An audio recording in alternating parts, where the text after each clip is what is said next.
마가복음 4장 26절에서 우리 29절까지 말씀 되겠습니다.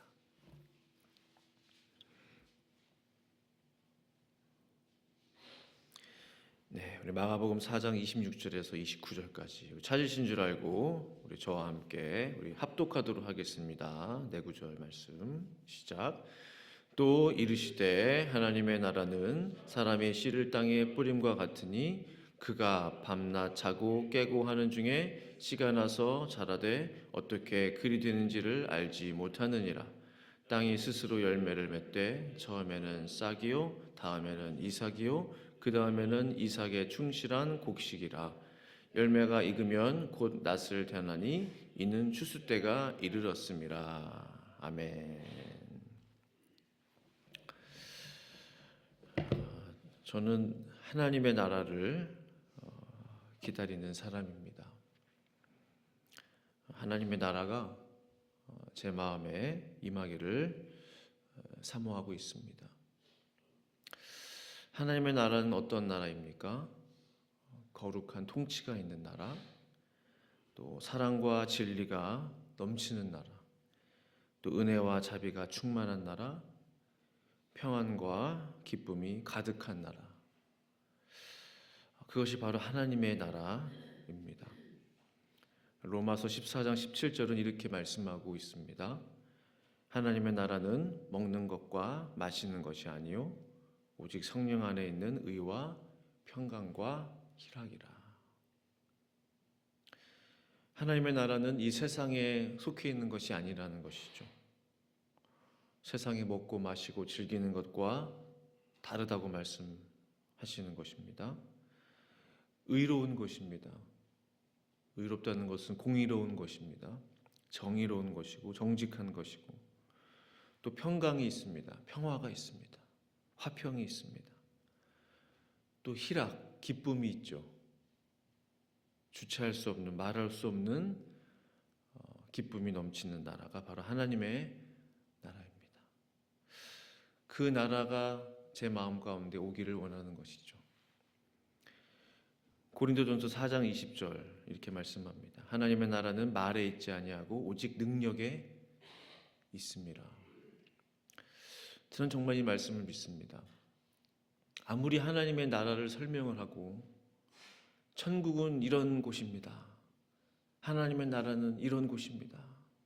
하나님의 나라는 희락과 화평이 있습니다. 의가 있습니다.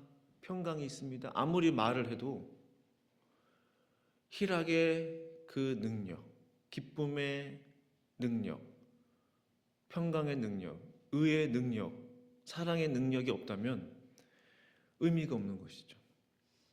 그래서 하나님의 나라는 말에 있지 않다. 말로 설명되는 것이 아니다. 심지어 설교로 설명되는 것이 아니다. 불이 어떠한 것입니까? 불에 대해서 아무리 설명을 해줘도 가장 확실한 설명은 불을 보여주는 것입니다. 1000번 설명을 해도 한 번 불을 본 것만 못한다는 것이죠.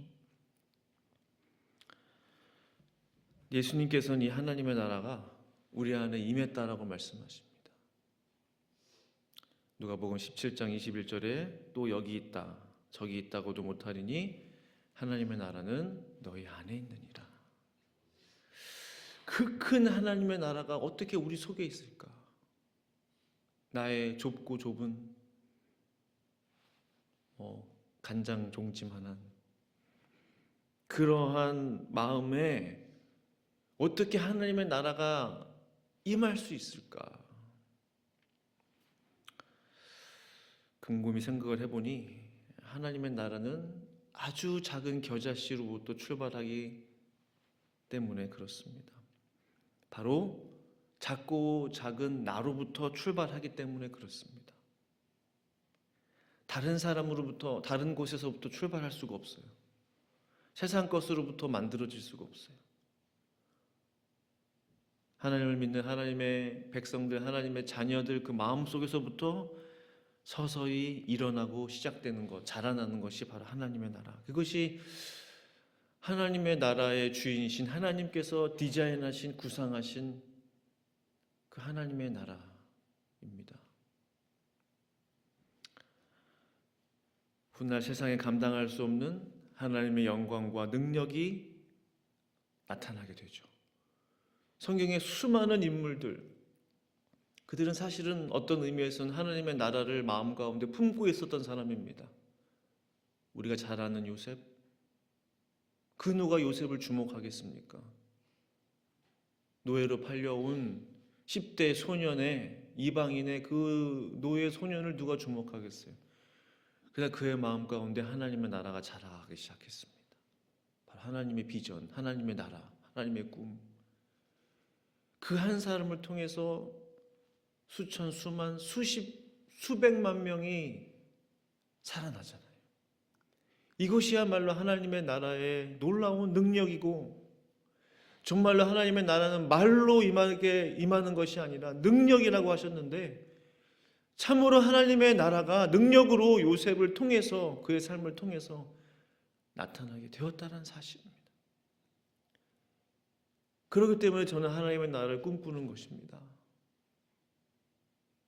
하나님의 나라가 한 사람, 작은 한 사람의 마음속에서부터 자라나기 시작할 때, 제대로만 땅에 심겨지고 자라난다면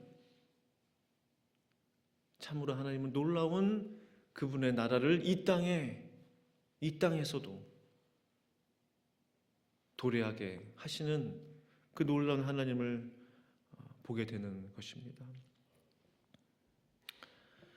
오늘 본문을 보니 하나님의 나라는 특징이 있습니다. 그것은 밭에 씨를 뿌리는 농부의 모습과 같습니다. 밭에 씨를 뿌리는 사람의 모습과 같아요. 우리 예수님의 비유는 참으로 쉽습니다. 누구나 다 이해할 수 있어요. 어린아이들도. 26절에 또 이르시되 하나님의 나라는 사람이 씨를 땅에 뿌림과 같으니, 하나님의 나라는 사람이 씨를 땅에 뿌림과 같대요. 같다는 거예요. 이 말씀을 통해서 알 수 있는 것이 뭐죠? 하나님의 나라는 좀 전에도 말씀드린 대로 작은 씨로부터 출발하는 것이구나. 그 씨 안에 하나님의 나라가 있는 거예요. 그 겨자씨 안에 하나님의 나라가 있는 거예요. 그 씨 안에 하나님의 영광이 있고, 하나님의 능력이 있고, 하나님의 사랑이 있고, 은혜가 있고, 그 씨 안에. 근데 이 씨를 누군가는 뿌려야 된다는 거예요. 작은 것이라도 뿌릴 때, 땅에 심길 때 그것이 자라나게 되는 것이죠. 비로소 그것을 우리의 눈으로 실제로 볼 수 있게 되는 것입니다. 오래전 신문 기사를 본 기억이 나는데요. 어느 연구가가, 과학자가 그 씨를 하나 심었어요. 그 씨를 이제 어떤 씨인가 살펴봤더니 중국에서 500년 된 씨라고 합니다. 연꽃씨. 500년 된 걸 어떻게 알았느냐? 그 방사성 탄소로 그 연대기를 측정하는 게 있대요. 연도를 측정하는 게.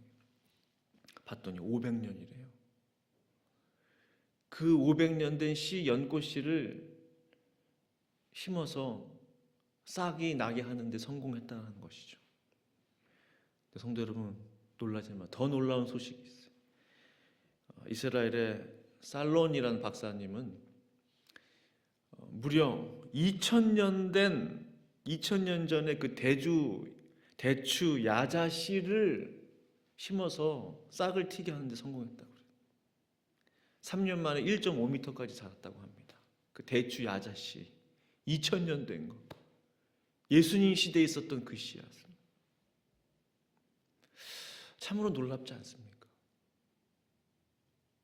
2000년 동안 그 씨가 어떻게 살아 있었을까? 어떻게 2000년 된 씨가 죽지 않고 살아 있었을까? 그런가 보다 생각할 수 있지만 이것이 우리 창조주 하나님의 능력이지 않습니까? 2000년 된 작은 씨앗이라도 여전히 생명이 그 안에 있었다는 거예요. 창조주 하나님께서 세상의 작은 씨앗에게도 이러한 생명력을 부어주셨다면 하나님의 나라를 일컫는 그 작은 하나님의 나라의 그 씨앗에게는 얼마나 큰 하나님의 생명과 소망과 능력이 있겠냐 하는 것입니다. 하나님의 나라의 씨앗이 제대로 우리의 마음 가운데 심겨지기만 한다면 세상에 놀라고 사람들이 놀라고 온 땅에 놀라는 놀라운 하나님의 위대하신 능력이 저와 성도님들을 통해서 나타나게 될 것입니다. 하나님의 나라의 또 다른 특징은 기다림입니다. 씨를 뿌린 농부는 절대로 한두 시간 안에 열매를 거둘 수 없습니다. 이거는 하나님이 정해놓으신 법칙입니다. 한두 달 안에도 소출을 낼 수 없습니다. 한두 달 안에 소출을 우리가 얻을 수 있다면 그것이 얼마나 귀한 것이겠어요. 몇 개월, 때로는 1년 이상을 기다려야 할 때도 있습니다. 때로는 그 살론 과학자가 싹을 틔웠던 것처럼 그 씨앗 한 알이 싹을 틔우기까지 2000년을 기다려야 되는지도 모르죠. 하나님의 나라를 이해하지 못한다면 왜 이렇게 빨리 열매가 맺어지지 않느냐 하며 불평을 할 수 있습니다. 왜 이렇게 열매가 맺어지지 않냐. 그러나 하나님의 나라가 밭에 뿌려진 씨앗과 같다는 사실을 알고 있다면, 하나님의 이 창조 섭리를 우리가 잘 알고 있다면, 씨앗을 뿌린 사람들은 그 씨앗이 싹이 트고 이삭이 나고 곡식으로 자라기까지 기다릴 수 있겠다는 것이죠. 농부는 씨를 뿌릴 수는 있습니다. 사람들은 씨를 뿌릴 수 있어요. 그러나 그것에 싹이 나게 할 수는 없어요. 우리 안에 하나님의 나라를 품을 수는 있습니다. 그러나 그것을 자라나게 하고 그것이 견고하게 심겨지게 하고 그 하나님의 나라가 하나님의 은혜 가운데 정말 하나님의 은혜를 받으며 사랑을 받으며 커가는 그 역사는 사람이 할 수 없다는 거예요.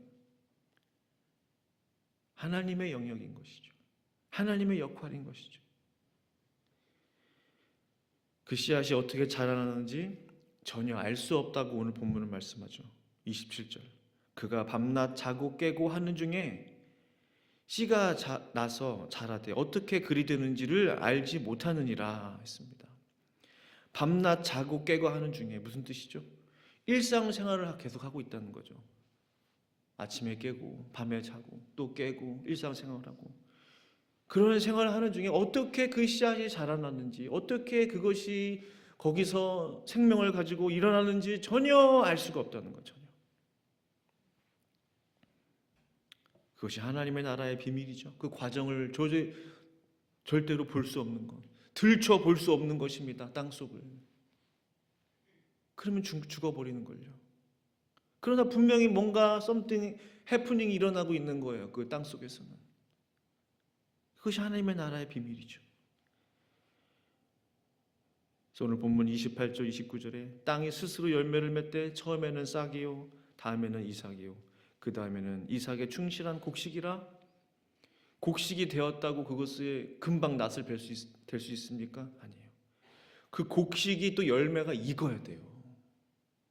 싹, 이삭, 충실한 곡식, 이제 그 곡식이 고기를 숙이면서 익어가야 된다는 것이. 익은 곡식이 익었다고 당장 낫을 뗄 수 있습니까? 아니요.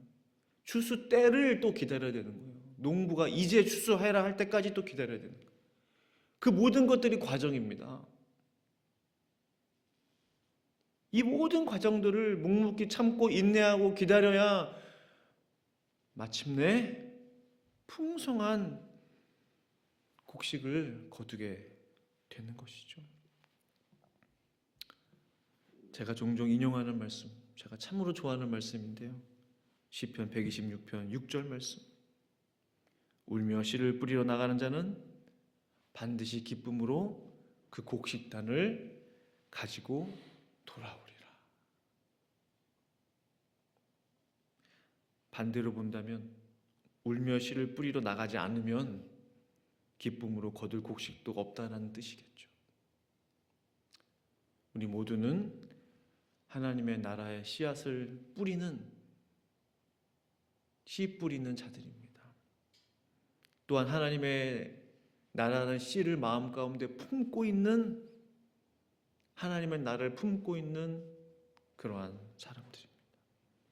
이 새벽 제단이 간절히 바라기는 하나님이 우리에게 주신 영적인 밭이라 생각을 하시고 울며 씨를 뿌리시는, 기도로 씨를 뿌리시는 성도님들이 되실 수 있기를 간절히 축원합니다. 함께 시간 기도하시겠습니다.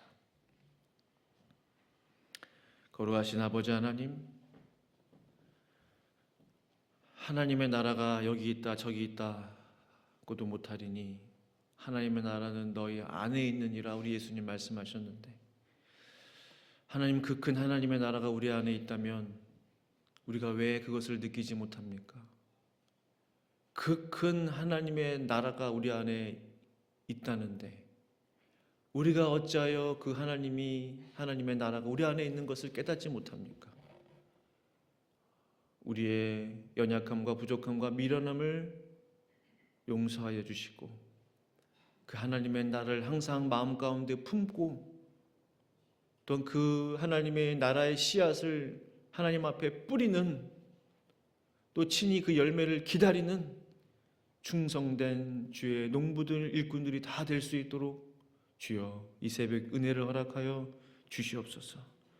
울며 씨를 뿌리러 나가는 자는 반드시 기쁨으로 그 곡식 단을 가지고 돌아온다고 말씀하셨사오니 주님, 이 새벽 제단이 우리의 기도에 씨를 뿌리는 그런 귀한 시간 될 수 있도록 역사하여 주시옵소서.